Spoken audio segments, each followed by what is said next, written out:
Hello everyone, welcome to Wadkar's IIT NEET Foundation Hub online lecture.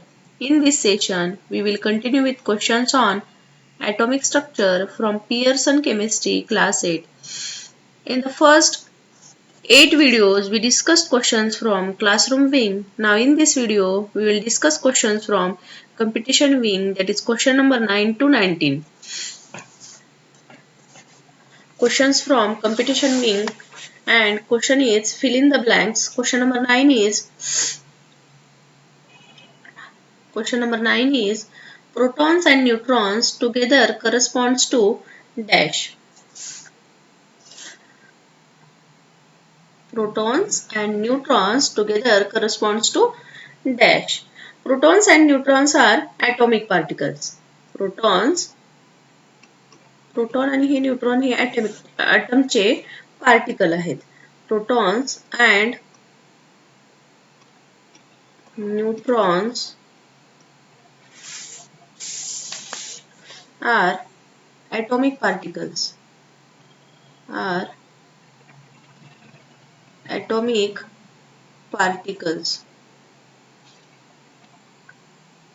Main three subatomic particles are three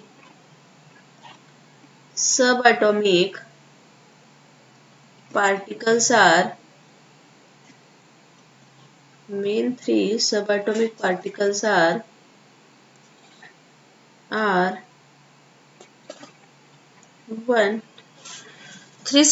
particles कोणते आहेत बघा. First, protons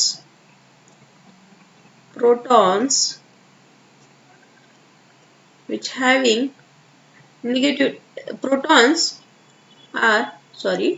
positively charged particles. Proton वरती कुठला charge असते? Positive charge असते. These are positively charged particles. Second, neutrons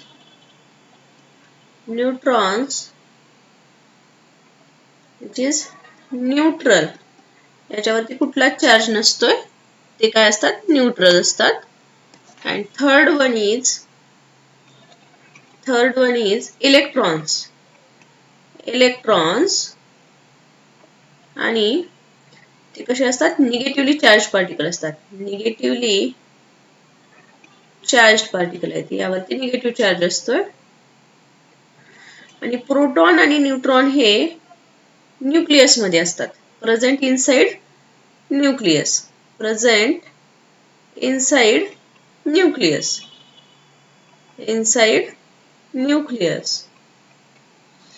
And electrons are revolve around. Electron काय करतात? हे न्यूक्लियस भोवती फिरतात. Okay, revolve around nucleus in a fixed orbit are called as energy levels. Electrons काय करतात? Revolve around nucleus.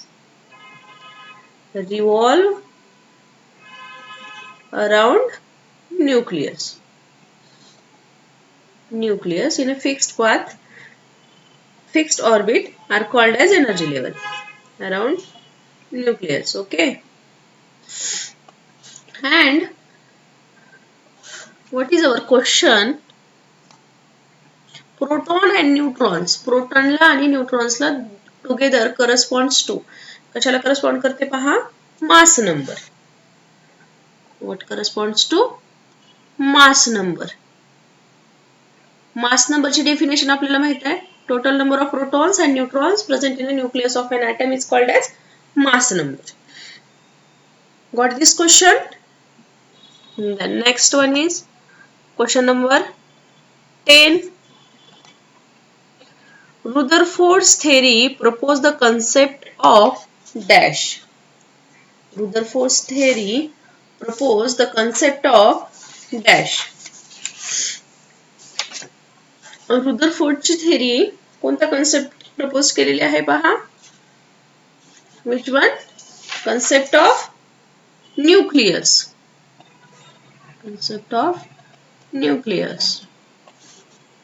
रुदरफोर्डने काय केलं होतं?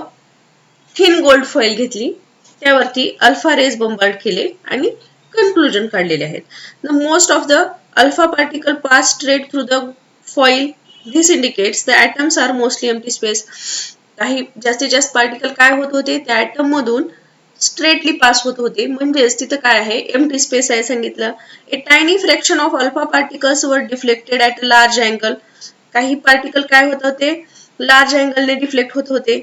इट इंडिकेट्स दॅट, हे काय इंडिकेट करत आहे, atoms positive charge and most of it mass are concentrated in a very small volume. Atom मध्ये पॉझिटिव्ह चार्ज आहे आणि मास कुठं कॉन्सन्ट्रेट झालेला आहे, at a centre which Rutherford called as nucleus. Nucleus, रुदरफोर्डने त्याला काय म्हणलेलं आहे, न्यूक्लियस. सो रुदरफोर्डची थेअरी काय प्रपोज करते, the concept of nucleus. Got this question? Then next one is question number 11. The conditions maintained in a discharge tube for the generation of cathode rays are dash and dash. The condition discharge tube मध्ये कोणती condition असेल तर cathode rays condition maintained in a discharge tube for the generation of cathode rays. cathode rays चं generate करण्यासाठी म्हणजे production करण्यासाठी कोणती condition असायला पाहिजे डिस्चार्ज ट्यूब मध्ये, that is high voltage and low pressure. High voltage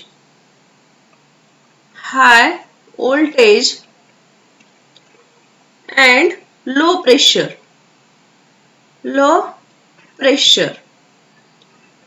means high voltage and low pressure are required for the production of cathode rays in a discharge tube. If जर low pressure जर apply केलं तर electrons travel from cathode to anode with less obstruction from collision.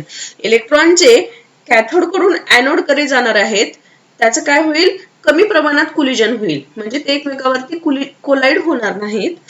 And if pressure is high, electron will collide with gas molecule. जर pressure high असेल तर इलेक्ट्रॉनचं काय होईल, कोलिजन होईल. आणि हाय व्होल्टेज क्रिएट, आणि हाय व्होल्टेज काय करते पहा, हाय व्होल्टेज काय क्रिएट करते, create strong electric field.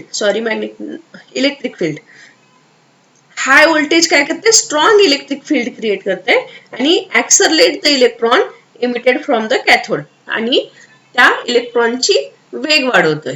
Okay, कोणती कंडिशन आहे, हाय व्होल्टेज, कॅथोडच्या जनरेशन साठी हाय व्होल्टेज आणि लो प्रेशर. लो प्रेशर मुळे काय होतंय, इलेक्ट्रॉन कॅथोड कडून एनोड कडे जातात with low obstruction from collision, कमी प्रमाणात कोलिजन होऊन.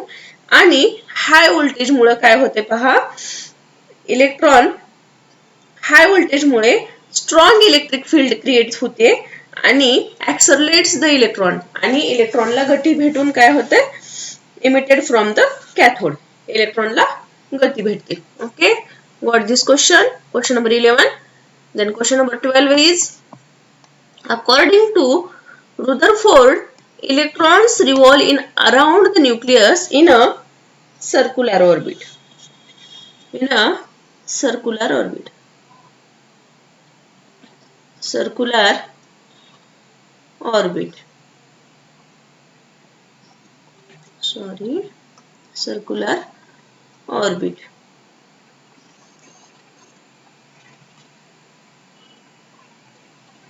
According to Rutherford, electron revolve around the nucleus in a circular orbit. रुदरफोर्डने काय केलं होतं, रुदरफोर्डने काय प्रूव्ह केलेलं आहे की इलेक्ट्रॉन जे आहेत न्यूक्लियस भोवती सर्क्युलर ऑर्बिट मध्ये रिव्हॉल्व करतात. न्यूक्लियस सेंटरला असेल आणि त्या भोवती इलेक्ट्रॉन हे रिव्हॉल्व करतात. Okay, got this question. Then question number 13. The discovery of dash proved the atom is divisible. The discovery of dash proved that the atom is divisible. The discovery of what? Discovery of electron. Electron proved that atom is divisible. कोण जे जे थॉमसनने काय prove केलेलं आहे की electron जे जे थॉम्सनने काय डिस्कवरी कशाची केलेली आहे, इलेक्ट्रॉनची केलेली आहे. जे जे थॉम्सनने इलेक्ट्रॉनची डिस्कवरी केलेली आहे आणि काय प्रूव्ह केलेलं आहे की ॲटम हा डिव्हिजिबल आहे हे प्रूव्ह केलेलं आहे. अगोदर डाल्टननी काय प्रूव्ह केलं होतं की item is a indivisible particle म्हणलं होतं. काय म्हणलं होतं डाल्टननी काय प्रूव्ह केलं होतं बघा, atom is a indivisible particle. Okay, तर नंतरची थेरी कोणाची आहे, थॉम्सनची. त्यांनी काय प्रूव्ह केलेलं आहे बघा, जे जे थॉम्सननी discovery of electron and that atom is a divisible. Atom हा डिव्हिजिबल आहे म्हणून सांगितलेलं आहे. म्हणजे आपण त्याचे डिवाइड करू शकतो. Next question, question number 14. The maximum number of electrons present in a fifth shell is according to Bohr's model. According to Bohr's model, maximum number of electrons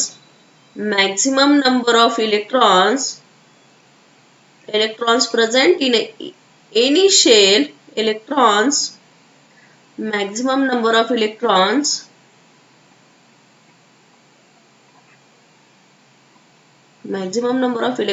present in any shell is find out by using formula 2n square. Maximum number of electrons present in any shell is find out by using formula 2n square, and we know that the maximum capacity of K shell, L shell and M shell and N shell is the maximum capacity of K shell. या अगोदरच्या आपण videos मध्ये पाहिलेलं आहे maximum number of electrons कसं find out करायचं for K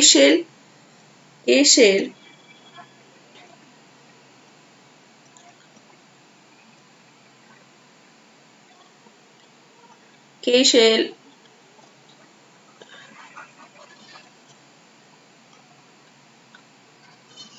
maximum number of electrons present for each shell आपण find out केलेला आहे. के सेलची मॅक्झिमम कॅपॅसिटी काय आहे, K. There are 4 shells present, K, L, M and N. K शेलची maximum capacity 2 आहे, एल शेलची 8 आहे, एम शेलची 18 आहे आणि एन शेलची 32 आहे.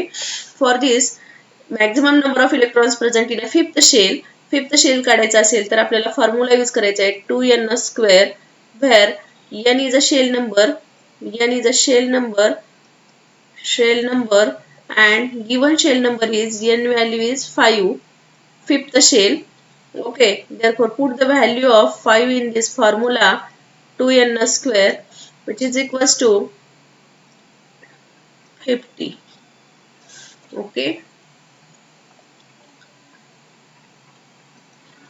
got this question? Then next question number 15 is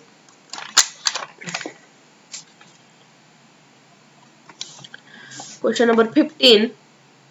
Electrons present in a dash orbit cannot lose its energy. Electrons present in a first orbit cannot lose its energy. Electron जर first orbit मध्ये असतील तर ते energy lose करत नाहीत. असं पहा, nucleus आहे, हा न्यूक्लियस आहे. ओके, आणि याभोवती इलेक्ट्रॉन काय करत आहेत, रिव्हॉल्व करत आहेत. Electrons are revolving in this, electrons आहेत. Okay, if electron in a first shell then it cannot lose its energy. जर इलेक्ट्रॉन जर फर्स्ट शेल मध्ये असेल तर एनर्जी लूज का करत नाही पहा. Electron lose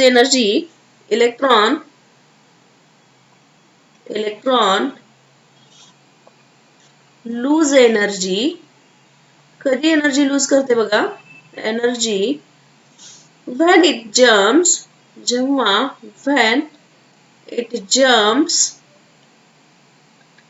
from higher energy level when it jumps from higher energy level to lower energy level. To lower energy level. Electron lose energy केव्हा लूज करतायत? It jumps from higher energy level to lower energy लेवलला. जेव्हा higher कडून lower energy लेवलला येईल तेव्हा तो electron काय करते? एनर्जी लूज करते. when electrons come from third shell to second shell and second shell to first shell, then energy loses. when electrons come from this third shell to second, then energy loses, and second shell to first, then energy is lose. Okay, if electron already in first shell, if जर electron third shell मधून second शेलला येत असेल तर energy lose होते. Second shell मधून first शेलला येत असेल तर एनर्जी लूज होते. परंतु if electron already in first shell, if जर electron already in a first shell म्हणजे फर्स्ट शेल मध्ये जर असेल electron, shell can not lose energy. Energy lose करू शकत नाही. Can not lose energy then it jumps. का लूज करू शकत नाही पहा. इफ लूज एनर्जी, जर एनर्जी लूज केलं तर काय होईल बघा. If lose energy then it jumps, तेव्हा तो इलेक्ट्रॉन कुठे जम्प करेल? Jumps in nucleus. जर एनर्जी लूज केला असेल तर तो काय करेल?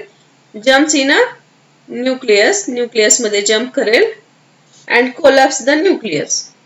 And collapse the nucleus. The nucleus. So it doesn't lose energy. Suppose electron जर फर्स्ट शेल मध्ये जर असेल तर काय होईल पहा.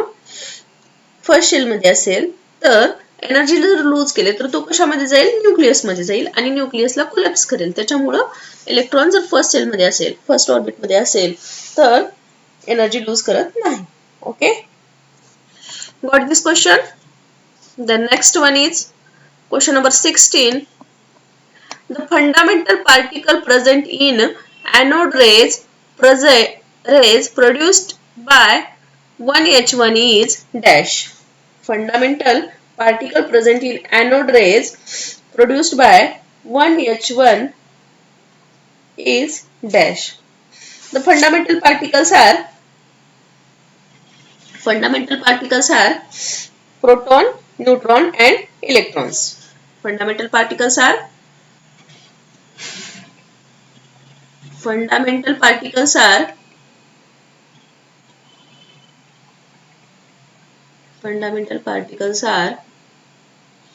first proton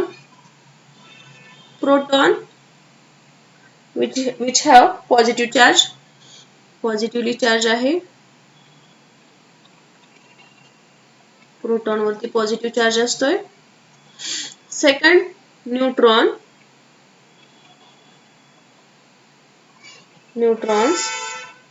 न्यूट्रल असतंय, चार्ज लेस असतंय. And third one is electrons negatively charge असते. याच्यावरती निगेटिव्ह चार्ज असते, यावरती निगेटिव्ह चार्ज असते. Okay, and proton and neutrons present in the nucleus and electrons are revolve around the nucleus. Okay, and anode is a stream of positive ions. Okay, the fundamental particle present in anode rays produced by 1H1 is what? Proton. Fundamental particle कुठला create केलेला आहे एनोडने? Proton. Got this one? Okay, then next one is Question number 17. The electrode connected to the negative terminal of battery in a discharge tube is called cathode. It's called cathode. Negative टर्मिनलला electrode connect असेल बॅटरीच्या तर आपण त्याला काय म्हणतो cathode म्हणतो. What this electrode connect to the negative terminal of battery in a discharge tube is called as cathode. Then question number 18 is the specific charge value of anode rays produced by dash is a maximum. Specific charge value, that is specific 18 number question. Specific charge value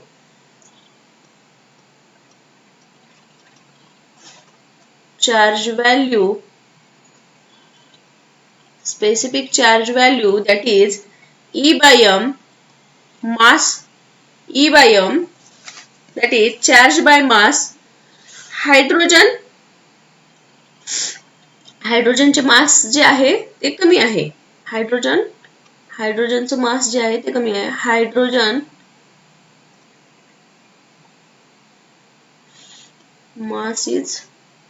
हायड्रोजनचं मास काय आहे mass is list कमी आहे. Okay. आणि mass number म्हणजे काय माहिती आपल्याला mass number is equals to number of protons plus neutrons. Protons plus number of neutrons. आणि हायड्रोजन साठी having one atomic number, one mass number, number of protons कसं काढायचं आहे बघा. number of neutrons कसं फाइंड आउट करायचे यासाठी mass number minus number of protons. mass number minus number of protons.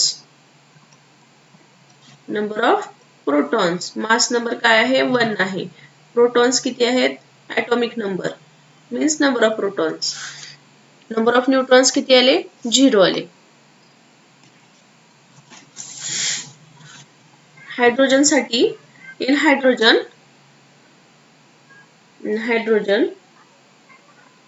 mass number is equals to mass number काय आहे बघा number of protons किती आहेत हायड्रोजन मध्ये 1 प्रोटॉन आहे आणि number of neutrons काढलेले आहे आपणच 0. तर 1 प्रोटॉनची व्हॅल्यू किती आहे पहा 1 प्रोटॉनची value which is equals to 1.67 into 10 to the power minus 27 kg.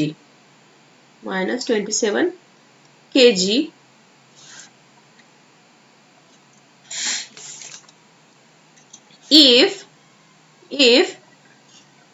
E by m mass is less, where mass is less, then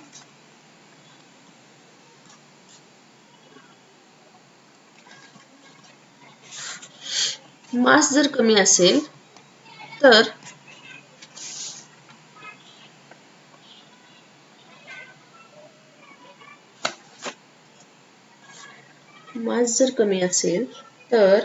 specific charge value of anode rays produced by hydrogen is maximum. Then E by m is maximum. Okay. E by m is maximum. Okay. mass less असल्यामुळे E by m maximum आहे. Okay. Got this one.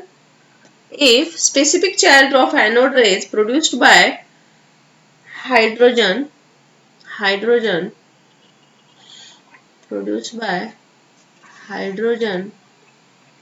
is maximum, specific charge value ते काय असेल maximum असेल. charge by mass value mass less असेल तर ती value काय असेल maximum असेल. मास लेस असेल तर charge value of anode rays produce by hydrogen is maximum. Got this question? The next one is question number 19. The sum of protons and neutrons is the same in isobars. Isobars. Sum of protons and neutrons is same in isobar. Isobar ची definition आपल्याला माहित आहे. Atoms of different element that have same number of, जर वेगवेगळे atoms असतील तर त्याला काय असते? Same mass number different atomic number. आयसोबारची डेफिनेशन आपण अगोदरच्या लेक्चर मध्ये पाहिलेली आहे. आयसोबार म्हणजे काय असते बघा? आयसोबारला काय असते? Having same mass number same असतोय, mass number and different atomic number. Different atomic number.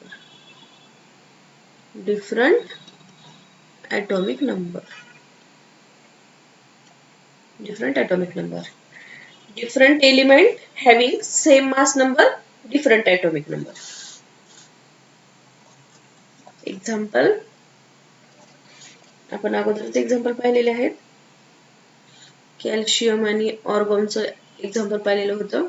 Calcium having atomic number 20, mass number 40. Argon having atomic number 18, mass number 40. Okay.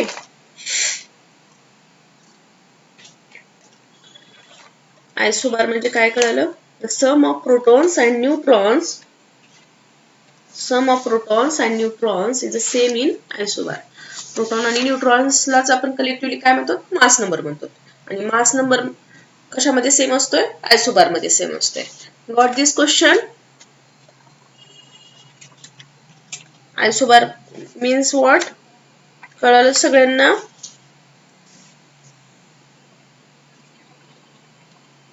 Then